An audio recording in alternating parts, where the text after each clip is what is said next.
বর্তমান আমাদের রাজ্যের রেল স্টেশন এবং রেল স্টেশন সংলগ্ন প্রচুর জায়গায় যে উচ্ছেদের কার্যকলাপ চলছে তাই নিয়ে প্রথমে ভেবেছিলাম যে কোনো ভিডিও বানাবো না, কোনো বক্তব্য রাখবো না, কোনো কিছু বলবো না।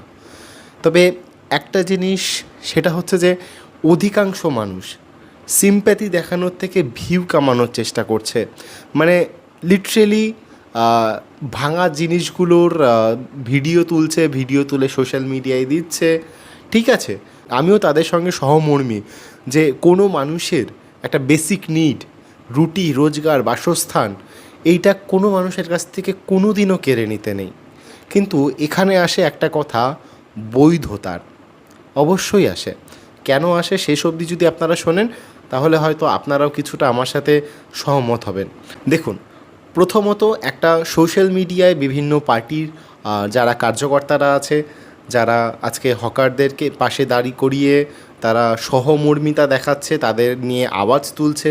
অবশ্যই গণতন্ত্রে আওয়াজ তোলার অধিকার সবার আছে, তুলুন আপনারা, খুব ভালো কথা। মানুষের গরিব মানুষের, অসহায় মানুষদের পাশে দাঁড়াতে হবে, এটাই উচিত, এটাই ধর্ম, এটাই কর্ম। কিন্তু তাদের নিয়ে পলিটিক্যাল গেম খেলাটা কিন্তু উচিত নয়। এটা কিন্তু ব্যাকফায়ার করবে, আজ না করলেও কাল করবেই, এবং এটা 100%। হয়তো কিছু সাময়িক সময়ের জন্য আপনারা বিশাল লাভবান হবেন, কিন্তু সেটা ব্যাকফায়ার করবেই।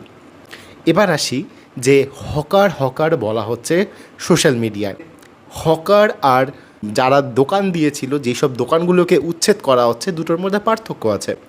হকার আমরা জানি রাস্তায় এবং ট্রেনের মধ্যে যারা ঘুরে ঘুরে মাল বিক্রি করে। আমরা পাড়ায় দেখি অনেকে ভ্যান নিয়ে, সাইকেল নিয়ে যারা মাল বিক্রি করতে আসে তাদেরকে আমরা হকারই বলে থাকি। এটা আমরা জানি, এটা আমাদের বেসিক নলেজ। তবে আজকে সোশ্যাল মিডিয়া আমাদেরকে পরিচালনা করে। আমরা আমাদের উন্মুক্ত চিন্তা ভাবনা সমস্ত কিছুকে অলরেডি জলাঞ্জলি দিয়ে ফেলেছি। সোশ্যাল মিডিয়ায় যেটা দেখানো হয়, আমরা যেটা দেখি, সেটাকেই আমরা সঠিক বলে মনে করি। তো প্রথমত হচ্ছে যে যেই সমস্ত দোকানগুলো ভাঙা হচ্ছে সেগুলো অধিকাংশই হচ্ছে এনক্রচমেন্ট যাকে বলা হয়, অর্থাৎ দখলদারি করা জায়গার ওপর সেই দোকানগুলো রয়েছে। রেলের দখলদারি করা জায়গা, সেটা কারো সম্পত্তি নয়। সেটা যেমন সেই দোকানদারের সম্পত্তি নয়, সেটা তেমন আমারও সম্পত্তি নয়, আপনারও সম্পত্তি নয়। সেটা সরকারের সম্পত্তি, একটা নিউট্রাল জায়গার সম্পত্তি। সরকার মানে কিন্তু আমি কোনো পার্টির কথা বলছি না। সরকার মানে আমাদের দেশ এবং রাজ্যের গভর্নমেন্ট। এনক্রোচমেন্টের একটা সংজ্ঞায় আপনাকে একটু দিই। এনক্রোচমেন্ট অর্থাৎ কোনো পাবলিক প্লেসকে দখলদারি করে সেখানে বসে যাওয়া, অস্থায়ী একটি পরিকাঠামো তৈরি করা, মানে স্থায়ী নয়, যেটা মানে নিজস্ব দোকান নয়, একটা অস্থায়ী পরিকাঠামো তৈরি করা। তার সঙ্গে হচ্ছে যে পাবলিকের চলাচলের অসুবিধা সৃষ্টি করা। মানে মোদ্দা কথা একটাই, যে কোনো একটা পাবলিক প্রপার্টিকে অবৈধভাবে জব্দ করে সেখানে বসে থাকা, এটাকেই বলা হয় এনক্রচমেন্ট, যেটা একদমই অবৈধ। আমি জানি না আজকে সোশ্যাল মিডিয়ায় যারা সিম্প্যাথি গেইন করছে তাদের মধ্যে কতজনা সেই দমদম স্টেশনে অফিস টাইমে গেছে। আমার নিজের চোখের সামনে দেখা দমদম স্টেশনের এরিয়া এত ছোট যে সেইখানে অফিস টাইমে ট্রেন থেকে নামার জায়গা থাকে না। মানে ট্রেন থেকে যখন নেমে দাঁড়াবে মানুষ, তার সামনে যেই পরিমাণে ভিড় থাকে সেটা অকল্পনীয়। যারা যায়, যারা গেছে, তারা হয়তো বুঝতে পারবে যে কী পরিমাণে ভিড় ফেস করতে হয় সেই অফিস টাইমগুলোতে। সেখানে যদি কিছু জায়গা, কিছু স্পেস যদি দখল হয়ে থাকে, দখলদারিত্ব হয়ে থাকে, সেই স্পেসগুলো তো মানুষের জন্য ছিল। তাহলে একটাও যদি এর মধ্যে নিত্যযাত্রীর মৃত্যু ঘটে, তার জন্য দায়ী কে তাহলে?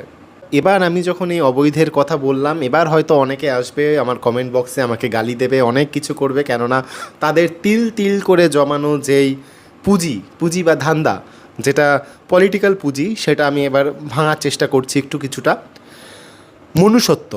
মনুষ্যত্বের কথা এখন মানুষ প্রচুর পরিমাণে সোশ্যাল মিডিয়ায় ওই পার্টি এবং বিভিন্ন সুবিধাবাদী লোকেরা এখন বলছে। তো আমার মনে একটা কোশ্চেন হচ্ছে যে যেই প্রায় 26,000, 25,795 বা 45, প্রায় 26,000, আমি রাউন্ড ফিগার ধরছি, প্রায় 26,000 যে চাকরি প্রার্থী, মানে শিক্ষক শিক্ষিকারা 2016 যে এসএসসির প্যানেল যেটা বাতিল হয়েছিল, সেই 2016 এসএসসির প্যানেল বাতিল করার জন্য যেই মামলাটা হয়েছিল, যেই মামলাটা পশ্চিমবঙ্গ সরকারের বিরুদ্ধে সেই সময় সিপিএম নেতা বিকাশ রঞ্জন ভট্টাচার্য এবং ফিরদৌস শামীম এই কেসটা লড়েছিল, তারা কিন্তু সিপিএমেরই লোক ছিল। 26,000 যে চাকরি প্রার্থীর যে ঘোটালাটা ছিল আমাদের রাজ্যে, তার মধ্যে কিন্তু অবৈধ একটা বেশ কিছু শঙ্কা ছিল, যে কারণে পরবর্তীকালে পশ্চিমবঙ্গ সরকার, অর্থাৎ এর আগের আমাদের সরকার, প্রাক্তন সরকার, সেটা ক্ল্যারিফিকেশান ঠিকঠাক করে না দিতে পারার জন্য, মানে কারা বৈধ কারা অবৈধ সেই ক্ল্যারিফিকেশানটা না দিতে পারার জন্য কিন্তু গোটা প্যানেল বাতিল হয়ে যায়। তো এখানেই মেন পয়েন্ট, যখন সেই চাকরি প্রার্থীদের মধ্যে বৈধতা খোঁজা হয়েছিল, অর্থাৎ 2016 প্যানেলের মধ্যে যখন বৈধতা খোঁজা হয়েছিল, সেখানে যেমন অবৈধ নিয়োগের জন্য 2016 সালের সেই পুরো প্যানেল বাতিল হয়, যে কারণে প্রায় 26,000 চাকরি প্রার্থীর পরীক্ষা বাতিল হয়। এবার তার মধ্যে যদি আমি রাউন্ড ফিগারে আমি ধরে নিচ্ছি 6 থেকে 7,000 মতন অবৈধ ছিল। সে 6 থেকে 7,000 অবৈধের জন্য কিন্তু 19,000 প্রায় শিক্ষক শিক্ষিকারা যারা বৈধ, যারা প্রায় বৈধ, যাদের যেটা সুপ্রিম কোর্ট বলেছে, সেই পরিবারগুলো, সেই মাস্টার মশাইগুলো যাদের কারুর বয়স 45, কারুর বয়স 40, কারুর বয়স 50, কারুর বয়স 55, সেই চাকরি প্রার্থীগুলো আজকে যখন পথে বসেছিল, তাদের যদি আমি ওই 20,000 19,000-এর চাকরি প্রার্থীর মধ্যে যদি আমি প্রতিটা পরিবারে যদি মিনিমাম যদি আমি 4টে করে মেম্বার ধরি অ্যাভারেজ, তাহলে সেই সংখ্যাটা কোথায় গিয়ে দাঁড়ায় একবার বলুন তো আপনারা। সেই সময় মানবিকতা কোথায় ছিল তাদের? সেই পরিবারগুলোও তো পথে বসেছে। আজকে হয়তো এই অবৈধ দোকানগুলোকে তুলে দেওয়া হচ্ছে, এবং এই অবৈধ দোকানগুলো তুলে দেওয়ার পর আজকে এরা কিন্তু পথে ঘাটে ঘুরে খেটে খেয়েছে। এদের সেই জায়গাটা আছে যে তারা হয়তো আজকে একটা ঠেলা গাড়ি নিয়ে হয়তো কোনো না কোনো একটা দোকান করবে, তারা হয়তো আবার নতুন করে কর্মসংস্থান ঠিক খুঁজে নেবে। কিন্তু আপনি একবার কল্পনা করুন, সেই মাস্টার মশাই যার প্রায় 50 বছর বয়স, সে কি সেই সদ্যজাত চাকরি প্রার্থী যারা পড়াশোনা করছিল চাকরির পরীক্ষার জন্য, যারা এসএসসি দিয়েছে, তাদের সঙ্গে সেই মাস্টার মশাইরাও এসএসসি দিয়েছে, তাহলে সেই মাস্টার মশাইগুলো কি চাকরি পাবে? তাদের মতন কি ট্যালেন্টেড বা সহ মেধা তারা পোষণ করতে পারবে? সেইভাবে পরীক্ষা দিয়ে তারা চাকরি পাবে? তারা কি সেই কম্পিটিশানটাকে ক্র্যাক করতে পারবে? তার কি কোনো গ্যারেন্টি আছে? তাহলে তো সেখানেও তো প্রচুর মানুষের অবৈধতার কারণে তাদের পেটে লাথি মারা হয়েছিল। অর্থাৎ অবৈধের কারণে বৈধরা আজকে ব্যথাপ্রাপ্ত এবং তাদের চাকরি গেছে। অনেক মানুষ আছে যারা সুইসাইড করেছে। আসলে এদের গল্পটা জানেন তো, মানে এদের গল্পটাও কেউ না অনেকে ভোটের কাজে লাগিয়েছে, সেইগুলো থেকে যখন তারা বিশেষ কিছু ফল পায়নি, তখন তারা এই গরিবের রাজনীতি করা শুরু করেছে। আচ্ছা, এবার আপনি আমাকে একটা কথা বলুন তো, আমি যদি চাই কালকে কি একটা সরকারি জায়গায় বসতে পারবো? যদি কাল বা আমি চাই যে একটা দোকান দেবো একটা সরকারি জায়গায়, সেটা কি পারবো? যদি না আমাদের পেছনে কোনো রাজনৈতিক কোনো পার্টির যদি হাত থাকে, যারা হয়তো পাওয়ারে আছে। অধিকাংশ মানুষের মানে যেই ভিডিওগুলো আমি দেখছিলাম সোশ্যাল মিডিয়ায়, যাদের দোকান ভেঙেছে, তারা যে মিডিয়ায় বাইটগুলো দিচ্ছিল বা কথাগুলো বলছিল, সেই সব অধিকাংশ মানুষই কিন্তু 40 থেকে 50 বছর ধরে দোকান চালাচ্ছে সেই স্টেশন এবং স্টেশন সংলগ্ন এলাকায়। তো সেইটাকে যদি আমি অ্যাভারেজ করে ধরি, মোটামুটি 20 বছরও যদি বা 30 বছরও যদি তারা দোকান চালিয়ে থাকে, তাহলে 15 বছর ছিল তৃণমূল, এবং তারও যদি আরও 5 থেকে 10 বছর আগে ধরা হয় সেই সিপিএম, যেই সিপিএম আজকে সহমর্মিতা দেখাচ্ছে, সেই সিপিএমে কিন্তু সেই সময় তাদেরকে বসিয়েছে। অধিকাংশ হকারকে, অধিকাংশ রাস্তা সাইডে পিডব্লিউর জায়গায় এই অবৈধ নির্মাণগুলোর পেছনে কিন্তু তাদের কর্মীদের, মানে তাদের পার্টির কর্মীদের কিন্তু একটা বহু বড় একটা অবদান রয়েছে বা বহু বড় হাত রয়েছে। তাহলে সেগুলো তো সেই অবৈধ কাঠামোগুলোকে তৈরি করার সময় তো তারা দায়ী ছিল। তো যারা আপনাকে আগুনে ঠেলে দিয়েছে, তারাই আজকে আপনাকে আগুন থেকে বার করার জন্য ছুটে এসছে। অর্থাৎ যে রোগ সৃষ্টিকারী, সেই আজকে আপনাকে ওষুধ বানিয়ে গিলিয়ে তার ডাক্তারি প্রমাণ করছে।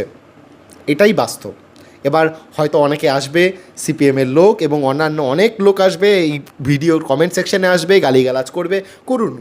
কমেন্ট সেকশান গালিগালাজ আপনারা যদি পারেন আপনারা করতে পারেন, চর্চা করুন। সঠিকটাকে যদি সঠিক বলা ভুল হয়ে থাকে, তাহলে আপনাদের মতন ফালতু পাবলিকের কাছ থেকে গালি খাওয়ার মতন কলিজাও আমার রয়েছে।